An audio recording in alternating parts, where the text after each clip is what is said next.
Well, ever since, no, I've been a supporter of Dugong Bombo, no, and I know this is a humanitarian effort, and malam mo damo sa ato ng pigado, so damo sa ato hindi maka-afford.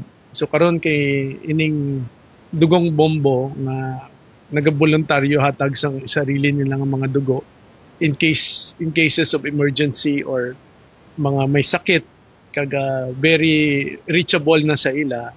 You know, I congratulate Bombo Radio for doing this yearly, and this will dako gini nga mabulig sa mga katawhan labi na sa mga tao nga wala kaya kaga of course this is in cooperation with the Philippine Red Cross, no, nga masaligan nga institution nga nagabuligid sa katawhan. So again, congratulations, and let us support Dugong Bombo this coming Saturday. So again, madamang iyong salamat sa aton mga listeners, sa aton mga nagapalamati sa Bombo Radio.